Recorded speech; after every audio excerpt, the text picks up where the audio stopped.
dude, maybe it's time to ride the funk train. And if you know who I am, Funkmaster V, you know I normally talk about Atari-type jive when we're talking about video games. But I want to talk to you about No Man's Sky. In 2024, is it worth a damn? I'm going to give you an honest answer. Hand on the Bible, the other hand on Parliament's Mothership Connection. And maybe even Sly and the Family Stones, there's a riot going on. So you know I'm going to be telling you 100% truths. Hola, child. It's time for Funkmaster V's Getting Hip with the Atari 7800. Where Funkmaster V, musician, ghost hunter, hat flipper, pro wrestler, and comedian takes you on a tour of all things cool about the Atari 7800. Are you ready to get your groove on? Because it's about to get funky up in here. I'm just like everybody else. Back in 2016, when we heard about No Man's Sky, we were all blown away. I heard about it in a game store, and the claim was that every star in the sky that you saw, and there are legion if you've never played the game, you could go to that star, and there's a solar system hanging around the star in the sky. That may or may not be true. What is true is this is a massive game. So in 2024, if you've never played it, I would say the best thing, and I'm going to lead off with the best thing about No Man's Sky, is it's a tremendously awesome exploration game. I mean, there are planets and weird planets and tons of weird fauna and weird flora. And you can just explore and see all this crazy stuff the computer generates itself, because these planets, for the most part, are procedurally generated. And the cool thing is, no other human player has been to almost anything you'll see in No Man's Sky. That's the other really cool thing, is that you're really seeing stuff nobody else has ever seen. In fact, they said, I think this year, that less than 1% of the solar systems have been seen by human eyes. 8 years later, with all these players, it's still untapped. Now, you also know about No Man's Sky that it's pretty notorious for being a really bad game, especially in the beginning, and that the developers have come a long way, and they've updated it numerous times, and they've kept coming out with new content in the form of DLCs. And there's even one coming out next year in 2024, and they've made the game better. Let's talk about the gameplay. There's lots of gathering, resources, there's crafting, there's base building, there's communication with aliens, there's a lot of customization, but not too much. And there's socialization with the little animals. So yeah, it's like a boys' Animal Crossing. It really is. You're gathering items, you're shopping for stuff, and you have your own little mindset on things like, I want my base to look like this, or I want to have this type of thing over here, or it would be cool, I've always wanted to have this in my house, I'll design it this way. It can be addictive, and it's definitely a time suck. The best feature of the game is the exploration. It's a massive game, and I think the planet name descriptions are really cool. So you'll warp to a system, and you'll see this vast solar system, and there's this feeling, and I always like having it cold in the house, and it feels like, ooh, we're in outer space, and it's chilly. And you see these giant planets, and if you have a big enough television set, man, it can be overwhelming and cool. You're like, oh God, this is awesome, and mammoth feeling. It makes you feel small. And you can scan these planets, and there's a thing that'll sit there and say that this particular planet is exotic or barren or dead or rotting or scorched or volcanic or toxic, or it's a paradise planet, or it's a water planet, or it's a dissident planet. And you never know what you're really going to get. Now, most of the time, you're going to find something kind of boring, and they start to kind of look the same once you get used to the different types of planets. But occasionally you'll run across something that will blow your mind, and you really feel like, wow, I'm exploring, and it's awesome. And this is something really cool. I remember the first time I played the game, I ran across a planet that was pretty barren. There was only one type of animal, and it looked like a molecule. This planet basically was filled with like broken stargates about every, I don't know, a minute and a half, you could find another one of these. But there were no other structures really on the planet, and no other people on the planet. It was really, and there's no other animals, and it was really this weird, eerie feeling like, what was this place, you know? So you never know what you're going to get into, and that's cool. Now, the problem that you have with No Man's Sky and this type of thing is that they tell you, you've discovered this planet, good job, and you feel like, wow, I'm a real explorer. And then you notice things, like there's a ton of crashed machinery. There's a building over here with 3 guys in it. This particular outpost I just discovered has a name already, and there's ships flying over my head. I didn't discover this place, you're lying to me. So it breaks the illusion, the immersion, the illusion that you're this Magellan out in space finding all this stuff. You're just finding stuff people have already found. Even though, really, as a human player, the only people that have ever found these things are NPCs. Now, does that bother you? It kind of bothers me. But I understand the game was initially slammed because they said it was too sparse and too boring. So I guess they jazzed things up. They zhuzhed it up a little bit and gave you more things to see so you would not feel so alone and be so bored. But if you really think about it, being an astronaut would be terrifying, A, but B, also boring as hell. Another highlight before we really get into the game that you should watch out for, space combat is really fun. It reminds me of Star Fox or Star Atlas, which we'll talk about Atlases very soon here. I like how you can boost up your the power to your engines, your shield, or your weapons. I like how you can switch weapons on the fly. The dogfighting is pretty good. It's not the best in the world. You can even build up a squadron that pops up every time you get attacked. The squadron is pretty worthless and they get in your way, but it's kind of cool to see like the cavalry come when you're being attacked in deep space. Let's get to the main issue that I have with No Man's Sky. I have put in over 100 hours, which is really unique for me. I normally don't play games that much. I kind of taste them. I'm like a wine taster. I just go and I spit it out and I go on. But this one is addictive. Now that doesn't necessarily mean it's great. In fact, it may be awful for me that it's this addictive. I feel like this game is a '78 Ford Pinto and it's ragged out. And that's kind of how it was presented. It was a great idea. It didn't really do, it wasn't fast, it wasn't sexy, it was just this kind of junky car. But the original manufacturer started putting ground effects on it, really badass rims and a cool paint job. And there's a girl in the back who's DTF, man, every time you go fast. And we made it a convertible. Now, at the core, there's something here with problems. We've just distracted you with so much stuff. You're like, okay, it's now not the worst game in the world, which it is not. But I think the heart and soul of No Man's Sky needs to go to church and find JC, because there's some issues at the core. And I think the main issue is this story absolutely sucks. I don't care. I'm 100 and something hours in this game. I don't care what the hell's happening. I don't care about my own character. All I want to do is get cool shit, blow shit up, find new stuff, and just kind of build like, I just kind of want to be like Captain Marvel in outer space, or Flash Gordon, just have a whole world where I'm telling everybody what to do and everybody's giving me cash and sex and drugs all the time. But seriously, you start the game off, and I think this is a good idea, it just doesn't work well. They start the game off, you've got amnesia. That's an easy trope, you know, but it's a good trope, it works. Hey, you don't know who you are, you're crashed on a planet, you got to gather resources and get off the planet.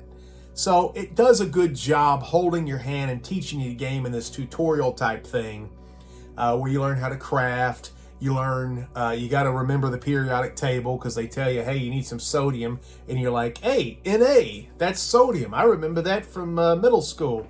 So it makes you feel a little smart too. And eventually you'll learn the game mechanics this way, and the game mechanics are a little weird. You know, this is a weird game. The planets are weird. The races you run across, there's 3 distinct races. There's like a robot race. There's like a bully, big kind of dummy bully race. And there's a really weird short race that look like little frog people that squeeze bags of perfume and other gases into your face. And like I said, this is a weird game. The problem is we don't know what these people are saying. So they're trying to tell you things about the lore, but we don't know what they're saying because we don't know their languages. So we learn languages either by conversing with the people or finding these things called knowledge stones. You eventually learn the language. It's almost like you're taking the Rosetta Stone class in Spanish. You understand how to say, yo tengo pan, but when they respond to you, you have no idea what you're just like, I have bread, that's all I know. I don't know what you're saying about the bread. And when you're trying to tell a story and you don't know the language of anything, that kind of sucks. So there's this mysterious thing. Oh, yeah, there's a thing. You know, you're a traveler. You're not one of these 3 races, and you're trying to find your way through space. And you meet somebody at one point through a broadcast, and you're trying to find them. And then there's this thing that's kind of like a god called Atlas. And none of that makes sense, and you can't understand him either. You don't speak his language. So damn. So eventually you're just like, screw it. I just want to get a really cool capital ship and have people work for me. That's basically what happens. The story sucks. The ground combat is really odd. It's really odd. First, you don't have a cool gun. You have something called a multi-tool. Now, it's nice that they kind of compressed everything into one item to use. What sucks though is it's cool to have a badass looking gun, but this thing is kind of like a Swiss Army knife. It can shape terrain, it can make water pools, you can use the mining laser at a rock, and then when the rock explodes, all of the essential nutrients come into your gun. I guess it's kind of a weird thing, but it also can be a force field, a cloaking device. It can shoot grenades, and it also could be your main gun. Now, the only people you fight on the ground in this game are crazy animals, which is really rare. Something they call a biological horror, which I wish they would lean more into the space horror vibe. 99% of the time, you're fighting the Sentinels. Now, the Sentinels, guess what? They have another ambiguous beginning. We have no idea where they come from, what they are. They're like the gang that couldn't shoot straight, or stormtroopers from Star Wars. There's these floating robots, and they really suck at trying to kill you, but there's so many of them that they kind of overwhelm you if you're not careful. So it's kind of a death by 1,000 paper cuts when you're fighting these things. Especially when you up your weapon, you can kind of blow them up pretty easily, but they come in waves, and the thing about the Sentinels is they don't stop. So if you're on the ground and you're getting your ass kicked, you're like, I gotta get out of here, and you jump in your ship to take off to outer space, that's fine, but they're gonna send ships after you. And if you keep blowing up the ships, they send a capital ship, which is like the Star Destroyer, and you gotta take that thing down by yourself. Now, once you do that, you get all the heat off, but that's pretty much a tough task. And then the ground forces even have ranks where they'll send a dog that comes out and has a laser beam, or a couple walkers or whatever. It's weird. It's a weird mechanic, but it is kind of fun in its own way to get into the ground fighting.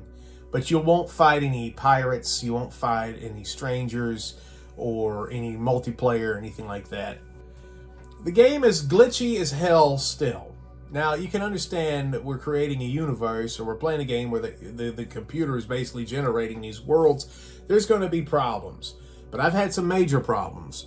One, I played the game for 40 hours, and I got to a world where there were a lot of bases. Somebody built this obnoxious base, and my game crashed out. And no matter what I did, the game, when I fired it up, it would go to the game file, it would turn off. And all these people online are like, hey, why didn't you try a restore point? I couldn't get anywhere. So 40 hours into a game, totally crapped out. At some point, you realize there are no girls in this game. I don't know who we're supposed to try to... What are we doing if there's no girls? We're trying to impress... What? I think we have sex with the Gek, which are the short, chubby things that spray gas in your face. They're the only feminine-ish things, and that's not great. I'm telling you, this is like desert island or prison scenario. We're in bad shape. They added a pet component to it. That's underwhelming. And then they started adding like exocraft, like you can have a dune buggy or a submarine, or you can go underwater, or you can have this awesome mech. Well, sometimes the mech, as awesome as he is, you can put him on autopilot and have him fight with you. Sometimes he crashes the game. So, you know, after a while, you're like, screw the mech. He's costing me time and energy. So at 114 hours into this game, it's fun, and I'm enjoying making myself more and more badass. In a way, it's kind of like an RPG, but you can give yourself more technology slots, and you can, when you do that, you can kind of keep making yourself cooler and cooler and stronger and giving yourself more advantages. Flying around on a jetpack on a planet is fun. Figuring out puzzles is kind of fun. There are missions you can accept at the space stations, and the space station missions, there's probably about 10 different types. They're cool, but they do get a little, they get kind of repetitive after a while.